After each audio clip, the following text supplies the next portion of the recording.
So in this video, what I'm going to try to do is make a Christmassy perfume.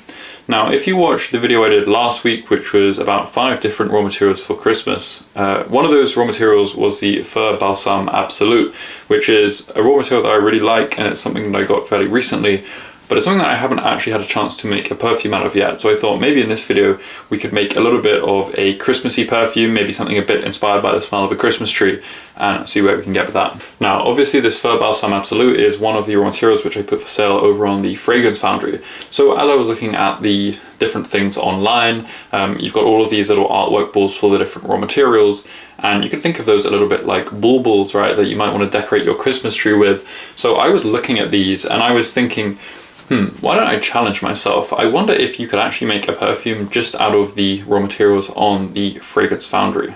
So that was the challenge I set myself for this video. I wanted to make a perfume around a Christmas tree theme and only use raw materials that were found on the Fragrance Foundry. So then I was looking through everything and I thought, well, if we're going to make this work, firstly we need a solid base. So if you've watched my content on my videos on perfume bases, you'll know that a nice way of making perfumes quite quickly and easily is to employ the use of something called a perfume base, which is essentially just a little scaffold that you make up of raw materials which are known to kind of perform well in perfume. So these will be your classic things like your Isoe Super, Hedione, Ambroxan, stuff like that. So I was looking through the raw materials and immediately I saw that we have Timber Silk, which is a slightly different type of Isoe Super. I saw that we had Hedione and Ethylene Brassylate, which is a common musk. So I thought, why don't we just right off the bat go and put those 3 things in the perfume. So the Timber Silk, because that's a woody thing, I thought let's have quite a fair amount of that, because if it's going to be a kind of Christmas tree smell, we want a woody direction. So this should harmonize hopefully quite well with the Fir Balsam Absolute. And then we'll have a bit of Hedione, because I don't want it to be a super kind of dense woody fragrance. I want it to have a bit of space in it. So I put in a bit of Hedione to open it up, let's say. And then I thought we also want to make sure that it's got that kind of a little bit of musk in the base to help soften it, help it last a little bit longer. So Ethylene Brassylate is ideal for that one. So I was looking through and I was thinking, what other woody elements can we have to support the Fir Balsam Absolute? So I saw Cephalus, which is a really nice woody amber raw material, probably one of my favorite ones. And this one is a bit of a mid-note, and it's quite, I would say it's a woody smell, but it's quite strong. It projects pretty well. It's kind of like a mid-note, but it has a good effect in the top note region. And it's just a nice kind of, I would say an ambery, sweet, woody kind of fragrance. It's quite clean, and it's quite bright as well. It's quite a nice, it's quite a prominent woody smell. So I thought let's add quite a bit of the Cephalus. Then the other thing I saw was the isobornyl acetate. So isobornyl acetate is a top note, and it's kind of a sweet pine top note. So if you think of something a bit like pinene, which is your classic pine forest air kind of smell that's quite fresh, isobornyl acetate on the other hand is a similar smell. It's that same kind of woody, fresh pine smell, but this one is a little bit less fresh and it's a bit sweeter because of that acetate that it's got on it. Then, as well as that, I thought we could add a little bit of the Oakwood Absolute, because I thought maybe we'll make a nice woody accord between the Fir Balsam and the Oakwood, so it would give that wood a bit more complexity. So after that, I was thinking about padding out the base note with a few things which are going to firstly help with the performance of the perfume, but also increase, well, let's just say, you know, make it a bit more complex and give a bit more depth to it. So what I thought was we could add in some coumarin and vanillin to make a little bit of that Mexican vanilla accord, and that will kind of sweeten it up a little bit. And I think because Fir Balsam is already quite a sweet wood, you know, I thought sweetening it with those 2 would be quite nice. And then I thought ethyl maltol would be an excellent one as well. Now, especially the reason that I thought this was because if you look at the perfume, we've already got Hedione and Fir Balsam. And Fir Balsam Absolute is something that I believe is used in Baccarat Rouge. I'm not sure if it is, but at least in one of the formulas that I've seen for the reconstructions, there is some Fir Balsam Absolute inside of it. So I thought, given that we're quite constrained, why don't we maybe look a little bit in that direction? So I thought we could add some ethyl maltol and some Ambroxan, which are both very prominent raw materials inside the Baccarat Rouge formula. So I added those 2 in, and I thought, kind of now we're going for a Christmas tree effect, but we're going for like a little bit of a sweet woody base note. So it's almost like you have your Christmas tree, and then you're kind of cozy by the fireplace, and you've maybe got some kind of like nice Christmas sweet things go along with it. So in that same thought space, that same mindset, I thought maybe if you're sitting by that fireplace, maybe you've got like a little bit of rum or something else, maybe you've got some kind of like some shots to go with it, I don't know. So I thought, why don't we add a little bit of rum ether as well in the top note, just to give a slight little boozy kick in the opening. So that was almost everything. But then I also saw, I was looking at the formula and I thought at this stage it's probably going to be quite woody, quite sweet. So it's going to be quite thick, quite heavy. So I was thinking, how can we open it up just that little bit more? So what I thought we would add is just a little bit of the bourgeonal. Now bourgeonal is a lily of the valley smell. It's kind of a fresh floral scent, but it's quite a little bit aquatic, let's say, in that direction. And I thought, why don't we add a touch of that just to, make it a little bit cleaner, hopefully balance out some of that thickness, some of that heaviness. So I've got that formula here. Let's see what it smells like. So the initial impressions were that, yeah, as a first try for the formula, I don't think it smells too bad. Definitely doesn't smell like a finished perfume, but it's not too bad. And it does remind me for sure of that Baccarat Rouge direction. And I think it's that kind of ethyl maltol that we've got in there, really working with the Hedione, the Ambroxan, and the Fur Balsam Absolute. It kind of creates its own little accord that you can recognize. And that is one of the prominent smells. Now to my nose, I did think it was a little bit sweet. So when I smell this, you've got those kind of elements of the vanillin, the coumarin, and the ethyl maltol. Even though the level isn't that high in the formula, they're all pretty strong things. Now, the level you're going to want to have of these things depends a little bit on your taste and what you're trying to achieve on the perfume. Because these things like coumarin, vanillin, and ethyl maltol, they can be pretty good for the sillage of the perfume. So if you want a perfume that really performs strongly, you could go and dump in a load of that stuff. On the other hand, when I smell this, I think it's quite sweet. So the problem with that is it has a tendency to make your perfumes go in that sickly sweet direction. So it's a little bit of a trade-off. If you want maybe a little bit more of a refined smell that doesn't perform quite so well, then you might want to lean to just adding like little traces of those things and blending them nicely with the other ingredients to capture that overall smell that you want. Whereas if you just want to go for performance, then you might go and dump a load in and just have them kind of do the magic that they do in that front. So yeah, there is that. Now on the woody side of things, I actually think that the woody smell isn't strong enough. So what I thought we would do for the next trial is increase the amount of Kephalis, because I really wanted that nice clean woody amber top note top mid note really, to kind of be amplified and kind of be stronger in the perfume. I thought we could do the same for the isobonyl acetate because we're not really getting enough of that.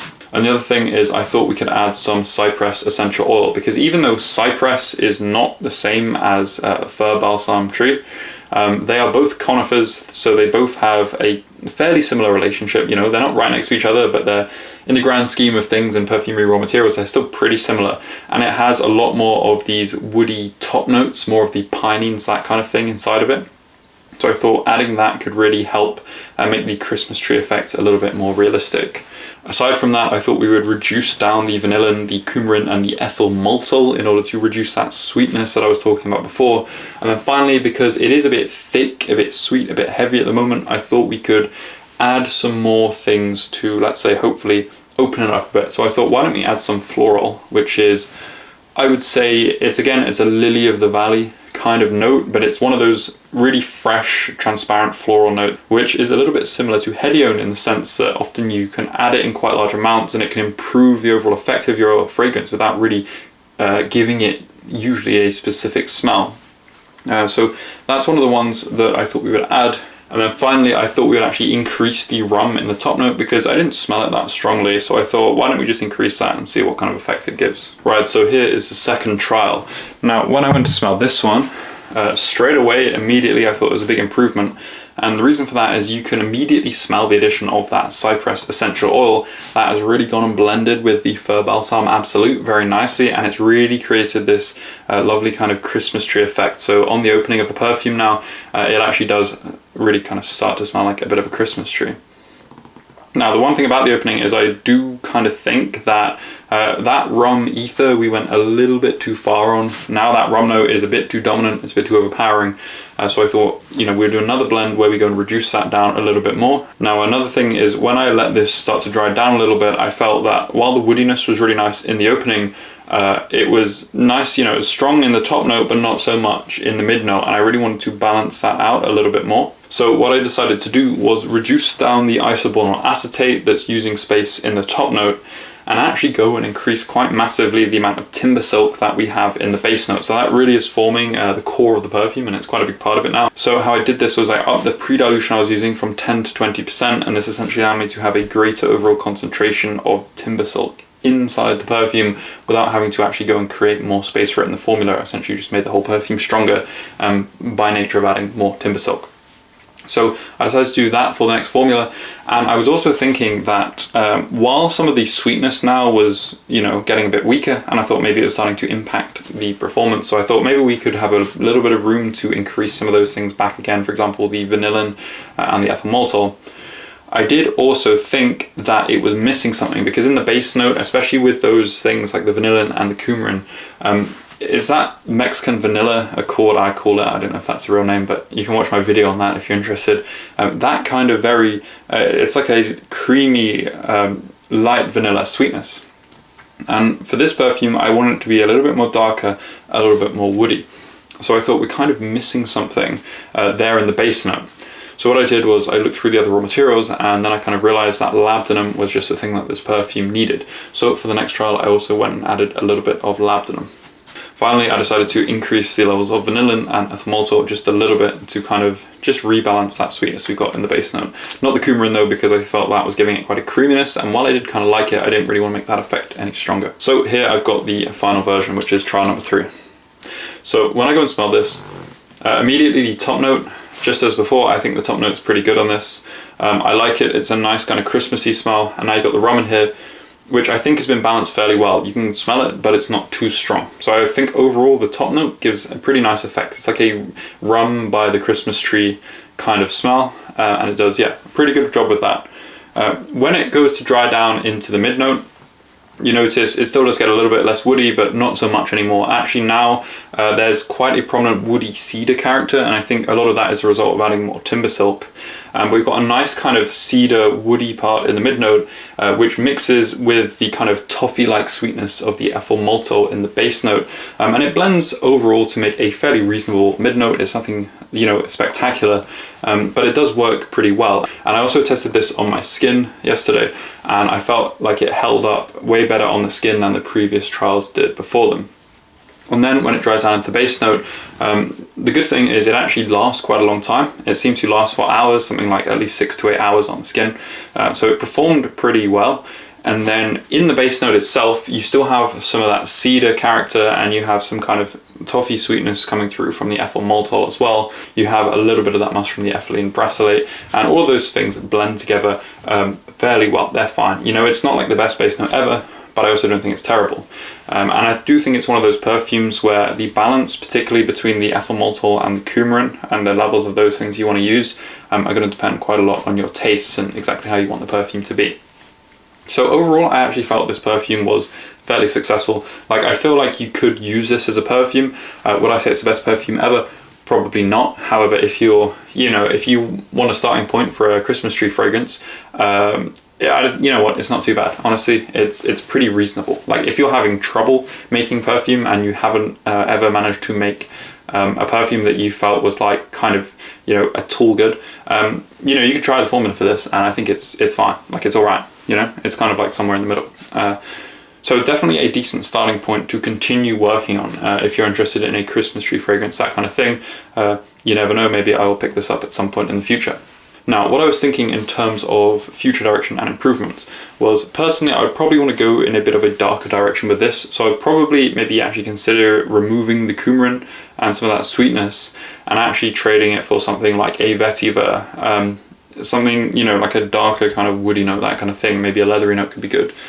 Maybe a, you know, maybe a chocolatey note, maybe a patchouli note, who knows, something like that, and maybe some other woody ambers, make it a bit less sweet, a bit drier. Now, aside from that, I do think it's lacking a little bit in the mid-note region. I'm not really too sure how well the floral and the bourgeonal work, these lily notes in this specific perfume. I think that, you know, they seem to work okay, but potentially it would actually be better without it, and maybe even with something else instead. And my personal kind of intuition or instinct, the thing that I would want to put in this perfume is a violet note.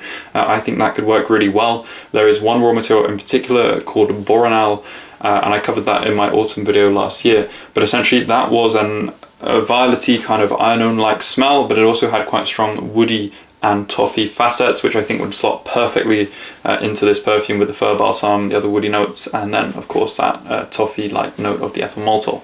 So I thought that could be a good direction. And then of course another thing that could work is actually a bit more of a powerful musk, so maybe a bit of a powdery musk, and that could be interesting because it might give you a little bit of a powdery snow effect. Again, I would have to experiment with it, we'll have to see, but yeah, those are kind of my like natural ideas for the perfume. So if any of you guys try any of those, or if you try out the perfume, do let me know down in the comments how it goes, and maybe I will pick this one in the future back up and make a perfume out of it.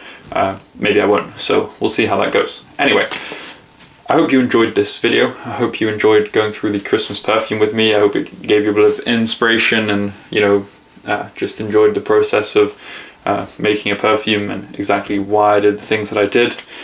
And yeah, so that's pretty much it from me. Again, if you're interested in picking up some of that Fir Balsam Absolute or actually any of the raw materials using this video, you can find them at the fragrancefoundry.co.uk or .com, although unfortunately at the moment it can only ship to the UK. But aside from that, have a great Christmas, guys. Thank you very much for watching, and I'll see you next time with another video all about perfumery.